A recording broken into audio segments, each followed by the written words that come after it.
여러분, 혹시 레오나르도, 다빈치나 미켈란젤로 같은 인물들을 떠올리면 뭐가 생각나시나요? 인류 역사상 가장 위대한 예술가들이고 천재들이죠. 그런데 이들의 뒤에 한 가문의 거대한 지갑이 있었다는 사실을 알고 계셨나요? 만약 이 가문이 없었다면 우리가 아는 르네상스는 아예 존재하지 않았을지도 모릅니다. 오늘 우리가 함께 파헤쳐볼 주인공은 바로 르네상스를 돈으로 샀다고 불리는 금융의 시조, 메디치 가문이에요. 안녕하세요. 돈 냄새 나는 역사 채널입니다. 오늘도 여러분의 성공 철학과 투자 인사이트를 깨워줄 흥미진진한 부자들의 이야기를 들고 왔어요. 오늘 이 영상 하나만 끝까지 보셔도 메디치 가문이 어떻게 밑바닥에서 시작해 유럽의 부와 권력을 쥐게 되었는지, 그리고 그들이 사용했던 독점적인 부의 축적 전략이 무엇인지 완벽하게 이해하시게 될 겁니다. 단순히 옛날 이야기가 아니라 지금 당장 우리의 자산 관리와 네트워크 경영에 적용할 수 있는 보석 같은 지혜들이 가득하니까요. 끝까지 놓치지 마세요. 자, 그럼 메디치 가문의 그 은밀하고도 위대한 돈의 역사 속으로 들어가 보겠습니다. 메디치 가문의 시작은 사실 우리가 상상하는 것처럼 화려하지 않았어요. 피렌체 인근의 무겔로라는 시골 마을에서 약재상을 하거나 농사를 짓던 평범한 가문이었죠. 메디치라는 이름 자체가 약사를 뜻하는 메디코에서 유래했다는 설이 있을 정도니까요. 그런데 이 평범했던 가문이 어떻게 유럽 전체를 호령하는 은행가가 되었을까요? 그 시작점에는 조반니 니비치라는 인물이 있었습니다. 조반니는 현대 메디치 가문의 실질적인 창업주라고 할 수 있어요. 그는 당시 피렌체의 주류 정치 세력과는 거리가 먼 인물이었습니다. 당시 피렌체는 명문 귀족들이 권력을 독점하고 서로 죽고 죽이는 암투가 일상이었거든요. 이런 험악한 상황에서 조반니가 선택한 전략은 철저하게 낮은 자세를 유지하는 것이었습니다. 그는 정치의 전면에 나서기보다 돈의 흐름을 파악하는 데 집중했어요. 정치적 소란에 휘말리지 마라. 그러나 돈이 어디로 흐르는지는 한 발 앞서 파악하라. 이것이 그의 철칙이었죠. 여기서 우리가 주목해야 할 조반니의 결정적인 한 수가 나옵니다. 바로 사람에 대한 투자였어요. 그런데 그 대상이 아주 독특했습니다. 발다사레 코사라는 인물이 있었는데 이 사람은 해적 출신의 추기경이었습니다.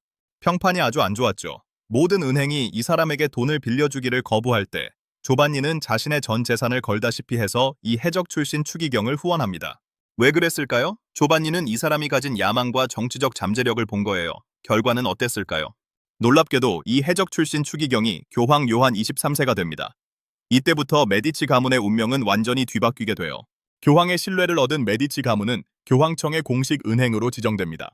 여러분, 당시 유럽에서 교황청의 자금을 관리한다는 게 어떤 의미인지 아시나요? 유럽 전역에서 거둬들이는 11조와 헌금이 모두 메디치 은행을 거쳐가게 된 겁니다. 앉아서 돈을 쓸어 담는 구조가 만들어진 거죠. 많은 사람이 메디치 가문이 운이 좋아서 교황을 잘 만났다고 생각하지만 그건 오해입니다. 조반니는 단순히 운에 기댄 게 아니라 치밀한 리스크 관리와 신뢰 자본을 쌓아왔거든요. 그는 교황청 자금을 관리하면서 단 한 번도 장난을 치지 않았고 가장 투명한 회계 방식을 도입했습니다. 부유해지고 싶다면 먼저 신뢰를 사라는 말을 몸소 실천한 셈이죠. 이렇게 축적된 부는 단순히 금괴 쌓여 있지 않았습니다. 메디치 가문은 이 돈을 활용해 피렌체라는 도시 전체의 네트워크를 장악하기 시작해요. 하지만 절대 권력을 휘두르는 독재자의 모습이 아니었습니다. 오히려 뒤에서 조용히 영향력을 행사하는 킹메이커의 길을 택했죠. 조반니는 죽기 직전 아들들에게 이런 유언을 남겼다고 합니다. 사람들의 눈에 띄지 마라. 하지만 그들이 너희를 필요로 하게 만들어라. 이 전략은 40대 직장인 여러분에게도 큰 시사점을 줍니다. 조직 내에서든 투자 시장에서든 무조건 목소리를 높이는 게 능사가 아니라는 거죠. 자신만의 확실한 실력과 네트워크를 구축해두면 권력은 자연스럽게 따라온다는 것을 조반니는 600년 전에 이미 보여준 겁니다. 자, 이렇게 교황의 은행가가 되어 막대한 부를 쌓은 메디치 가문. 그런데 이들은 단순히 돈이 많은 것에 만족하지 않았습니다. 이들은 금융 역사상 가장 혁신적인 도구를 발명해 유럽 경제의 판도를 완전히 바꿔버리거든요. 이들이 어떻게 장부 하나로 전 유럽의 상인들을 무릎 꿇게 만들었는지, 그 흥미진진한 금융 전쟁의 기술은 다음 파트에서 자세히 다뤄보겠습니다. 메디치 가문이 단순히 교황의 돈을 관리해서 부자가 된 건 아니에요. 만약 운만 좋았다면 그분은 한 세대를 넘기지 못했을 겁니다. 하지만 그들은 현대 금융의 뿌리가 되는 아주 혁신적인 기술들을 도입했어요. 그 중에서도 가장 강력한 무기는 바로 복식북이었습니다. 당시 대부분의 상인은 가계부 쓰듯이 수입과 지출만 단순하게 적었습니다. 하지만 메디치 가문은 장부를 왼쪽과 오른쪽으로 나누어 자산과 부채를 동시에 기록하는 복식북이를 철저하게 활용했어요. 이게 왜 대단하냐고요? 단순히 돈이 남았는지 보는 게 아니라 우리 회사의 자본이 어디서 와서 어디로 흘러가는지 실시간으로 파악할 수 있게 된 겁니다. 오늘날 우리가 쓰는 회계 시스템의 원형이 600년 전 메디치 은행의 장부에서 완성된 거죠. 이 복식부기 덕분에 메디치는 피렌체 본점뿐만 아니라 런던, 브리제, 제네바 같은 유럽 전역의 지점들을 한눈에 관리할 수 있었습니다. 요즘처럼 인터넷이 있는 것도 아닌데 먼 타국에 있는 지점장이 돈을 빼돌리는지 아니면 장사를 잘하고 있는지 장부만 보고도 정확히 짚어냈던 거예요. 정보가 곧 권력이라는 사실을 그들은 이미 꿰뚫고 있었던 겁니다. 그리고 또 하나 메디치 가문의 천재성을 보여주는 결정적인 발명품이 있습니다. 바로 환어음이라는 거예요. 당시 유럽은 아주 위험한 곳이었습니다. 금괴를 가득 실은 마차를 타고 국경을 넘다가는 산적들의 표적이 되기 십상이었죠. 이때 메디치 은행은 혁명적인 제안을 합니다. 영국에서 금을 맡기고 종이 한 장을 받아가세요. 그리고 피렌체 지점에 그 종이를 내밀면 현지 화폐로 바꿔드리겠습니다. 이게 바로 현대의 수표나 신용카드의 시초예요. 상인들은 목숨을 걸고 금을 운반할 필요가 없어졌고 자연스럽게 유럽의 모든 돈이 메디치의 네트워크 안으로 모여들게 됩니다. 그런데 여기서 40대 직장인 여러분이 주목해야 할 메디치 가문의 아주 영악하고도 영리한 비즈니스 감각이 나옵니다. 당시 기독교 사회에서는 돈을 빌려주고 이자를 받는 행위를 고리대금이라 부르며 엄격히 금지했어요. 지옥에 갈 죄악이라고 생각했죠. 하지만 메디치는 환전이라는 개념을 이용해 이 규제를 교묘하게 피해갑니다. 대출 이자를 받는 게 아니라 국가 간 화폐 가치의 차이인 환차익을 챙기는 방식으로 수익을 창출한 거예요. 종교적 신념을 지키면서도 막대한 이익을 거두는 그야말로 신의 한 수를 둔 겁니다. 우리는 여기서 중요한 투자 인사이트를 얻을 수 있습니다. 규제가 앞을 가로막을 때 포기하는 게 아니라 시스템의 빈틈을 찾아내고 새로운 규칙을 만드는 것이 진정한 거상의 면모라는 것이죠. 메디치 가문은 그렇게 금융이라는 보이지 않는 실로 유럽 전체를 하나로 묶어버렸습니다. 하지만 돈만 많다고 해서 세상을 지배할 수 있을까요? 아니요, 그렇지 않습니다.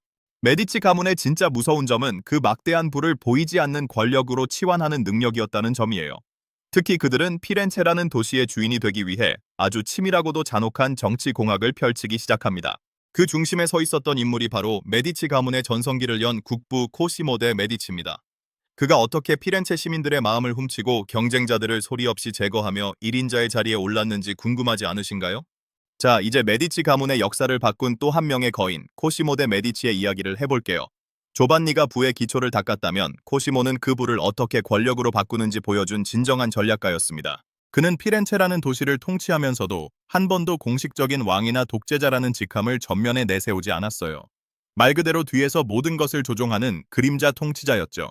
코시모의 정치 철학은 아주 명확했습니다. 적을 만들지 마라. 하지만 친구는 사버려라는 것이었죠. 그는 피렌체의 수많은 시민과 하급 귀족들에게 돈을 빌려주고 그들의 뒤를 봐주었습니다. 사람들은 메디치 은행에 빚을 지게 되면서 자연스럽게 코시모의 정치적 부채를 지게 된 거예요. 투표할 때가 되면 누가 시키지 않아도 메디치 가문의 편을 들게 되는 이른바 네트워크 경영의 시초를 보여준 겁니다. 하지만 이런 코시모에게도 절체절명의 위기가 찾아옵니다. 743년 메디치 가문의 급성장을 시기하던 알비치 가문을 비롯한 반대파들이 음모를 꾸며 코시모를 감옥에 가두고 사형시키려 했거든요. 당시 코시모는 시청 꼭대기 좁은 감옥에 갇혀 독살될까봐 음식도 입에 대지 못하는 처참한 상황이었습니다. 여기서 그는 인생 최대의 도박을 겁니다. 바로 돈으로 생명을 사는 것이었죠. 코시모는 감옥 간수와 집행관들에게 거액의 뇌물을 약속합니다. 나를 죽이면 죽은 자의 돈을 받겠지만 나를 살려보내면 살아있는 거상의 친구가 될 것이다 라고 설득한 거예요. 결국 그는 사형 대신 추방령을 받아 베네치아로 떠나게 됩니다. 그런데 여기서 재밌는 일이 벌어져요. 코시모가 피렌체를 떠나자마자 도시의 경제가 마비되기 시작한 겁니다. 메디치 은행의 자본이 빠져나가고 신용이 바닥나자 시민들이 다시 코시모를 불러오라고 아우성을 치기 시작했죠. 결국 단 1년 만에 코시모는 왕의 귀환처럼 화려하게 피렌체로 돌아옵니다. 그리고 이때부터 그는 피렌체를 완전히 장악해요. 하지만 그는 절대 보복을 서두르지 않았습니다. 대신 아주 영리한 방법을 썼죠. 바로 세금이었습니다. 자신에게 반대하는 가문들에게는 가혹할 정도의 세금을 매겨 서서히 파산시키고 자신을 지지하는 사람들에게는 세금 혜택을 주는 방식으로 적들을 소리 없이 제거해 나갔습니다. 총 칼보다 무서운 돈의 위력을 정교하게 사용한 거예요. 여기서 40대 직장인 여러분이 배워야 할 코시모의 경영학이 있습니다. 그는 아무리 돈이 많아도 절대 거만하게 굴지 않았어요. 피렌체 거리를 다닐 때는 항상 나귀를 타고 다녔고 이웃들에게 먼저 인사를 건넸습니다. 메디치 궁전을 지을 때도 겉모습은 소박하고 단단하게 만들어 시민들의 반감을 사지 않도록 주의했죠. 대신 궁전 내부는 세상 그 어디보다 화려하게 꾸며서 자신을 찾아오는 외교관들과 상인들에게 메디치의 압도적인 위용을 보여주었습니다. 겸손한 외면과 강력한 내면이라는 이중 전략을 쓴 겁니다. 코시모는 또한 예술을 통해 가문의 권위를 세우는 방법도 알고 있었습니다. 그는 단순히 그림이 좋아서 후원한 게 아니었어요. 위대한 건축물과 예술 작품을 피렌체 곳곳에 남김으로써 시민들에게 이 아름다운 도시를 만든 것은 바로 메디치 가문이다 라는 무의식을 심어준 겁니다. 이것이 바로 메디치 가문이 르네상스라는 찬란한 시대를 여는 첫 단추가 되었죠. 자, 그런데 코시모의 이런 예술 후원 정치는 그의 손자인 로렌초 데 메디치 시대에 이르러 정점을 찍게 됩니다. 로렌초는 한술 더 떠서 단순히 돈을 주는 것을 넘어 천재들을 직접 키워내기 시작하거든요. 우리가 너무나 잘 아는 미켈란젤로를 자기 집 식탁에서 같이 밥을 먹이며 키운 사람이 바로 로렌초입니다. 자, 이제 메디치 가문의 이야기는 그 정점에 도달합니다. 바로 코시모의 손자, 위대한 자라 불렸던 로렌초 데 메디치의 시대예요. 그는 할아버지 코시모가 닦아놓은 부와 권력을 바탕으로 인류 역사상 가장 화려한 문화의 꽃을 피워냈습니다. 로렌초는 단순히 돈을 만지는 은행가가 아니라 스스로가 시인이자 학자였고 무엇보다 천재를 알아보는 눈을 가진 최고의 투자자였어요. 로렌초의 투자 철학은 이전 세대보다 훨씬 더 고차원적이었습니다. 그는 단순히 건물을 짓거나 땅을 사는 것이 아니라 인간의 재능에 투자하기 시작했거든요. 그 대표적인 사례가 바로 미켈란젤로입니다. 어느 날 로렌초가 가문의 정원을 산책하다가 한 소년이 대리석으로 신화 속 인물의 얼굴을 깎고 있는 걸 발견했어요. 그 소년의 천재성을 단번에 알아본 로렌초는 그를 자신의 궁전으로 불러들입니다. 여기서 소름 돋는 점은 로렌초가 미켈란젤로를 대우한 방식이에요. 그는 미켈란젤로를 하인이나 고용된 예술가로 보지 않았습니다. 자신의 친아들들과 똑같은 식탁에 앉혀서 밥을 먹였고 당대 최고의 인문학자들과 토론하게 만들었어요. 말 그대로 창의성이 자라날 수 있는 최고의 환경을 무한정 제공한 겁니다. 이것이 바로 40대 직장인 여러분이 주목해야 할 메디치식 인적 자본 투자의 핵심입니다. 돈은 사라질 수 있지만 그가 키워낸 천재들이 만든 가치는 가문의 이름을 영원히 역사에 남기게 될 것이라는 걸 로렌초는 알고 있었던 거죠. 하지만 로렌초의 이런 화려한 예술 후원 뒤에는 아주 치밀한 정치적 계산도 깔려 있었습니다. 당시 이탈리아의 여러 도시 국가는 서로를 견제하며 전쟁을 벌이기 일쑤였거든요. 이때 로렌초는 군대 대신 예술가들을 파견했습니다. 교황청에 미켈란젤로나 보티첼리 같은 거장들을 보내 작업을 돕게 함으로써 칼을 쓰지 않고도 외교적 우위를 점한 거예요. 우리는 이런 천재들을 거느린 가문이다 라는 문화적 압도감을 선사한 거죠. 로렌초는 또한 플라톤 아카데미를 세워 지식인들이 마음껏 토론하게 했습니다. 돈이 되는 실용적인 학문이 아니라 철학이나 예술 같은 인문학에 아낌없이 자본을 투입했어요. 사람들은 왜 그런 쓸데없는 곳에 돈을 쓰냐고 비난했지만 로렌초의 생각은 달랐습니다.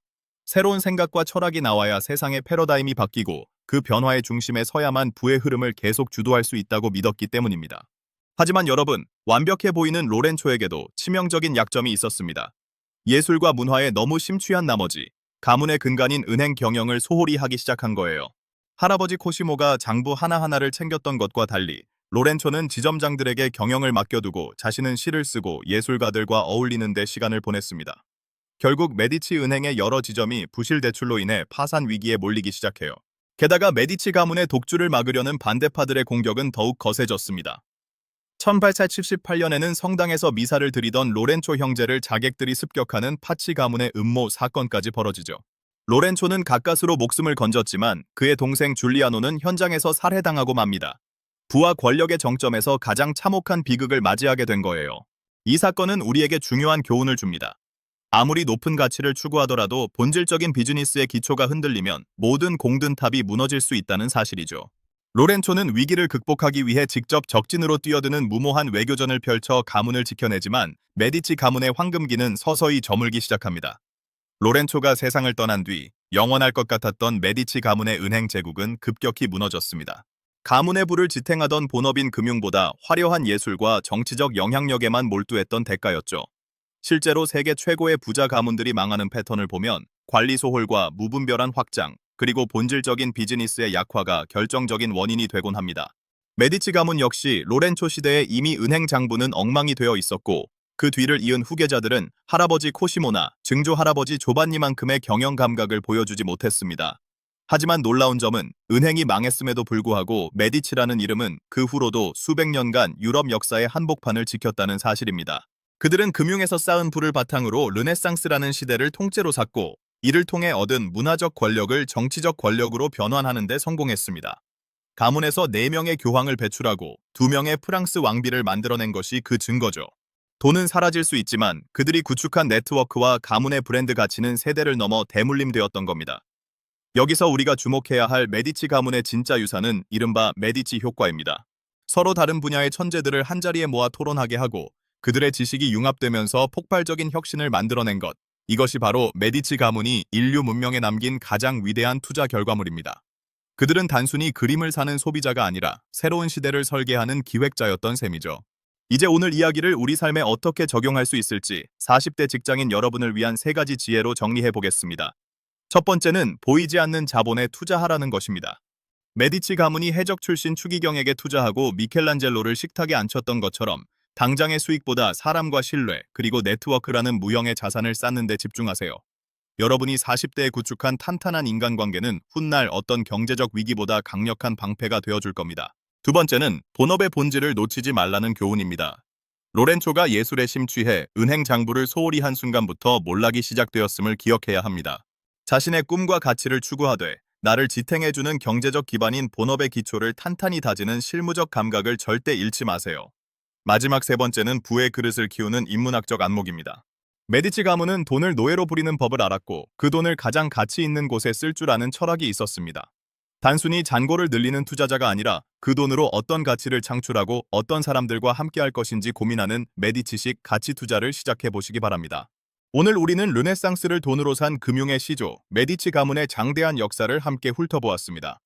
부의 그릇은 사람을 담는 크기다 라는 말처럼 여러분의 부가 단순히 숫자의 증가를 넘어 더 많은 사람과 가치를 담아낼 수 있기를 진심으로 응원합니다. 오늘 영상이 여러분의 투자 철학에 작은 영감이 되었다면 구독과 좋아요 부탁드립니다.